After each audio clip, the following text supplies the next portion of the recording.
طمنا حكيم. طمن عمي، جرحه براني كلها ساعتين وبإذن الله بفز مثل الحصان. الحمد لله.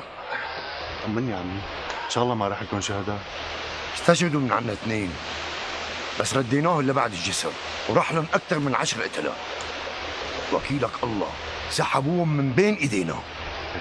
خليني أشوف اللي توفوا مشان أكد لك حالة الوفاة عمي. شرف حكيم. يلا. شكرا حكيم. أنا راضي. سمو اللي ضايع عليك خليك جنبه، وإذا اعتزت شي صراخ عليه. أمرك عمي أبو حاتم.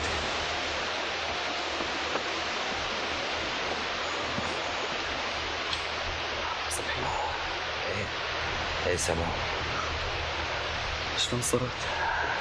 تمام اطمن. عمر الشقي باقي. طمني كيف الشباب؟ الحمد لله كلهم مناح. بس استشهد ابو ريشه وابو ياسر. الله يرحمه.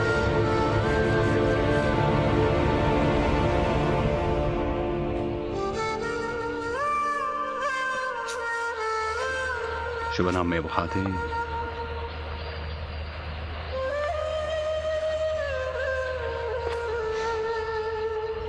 هاكل همكن وخايف عليكم. أهون علي تروح عيني من عيوني ولا ينصاب واحد بيناتكم بخمش صغير. دخيل الله اللي خلقك عمي ابو حاتم، انت هيك على طول قلبك كبير. ما طمنك الحكيم على عيالك عمي؟ لسه ما قعدت معه. طيب روح اقعد معه عمي، روح اقعد معه واطمن على عيالك.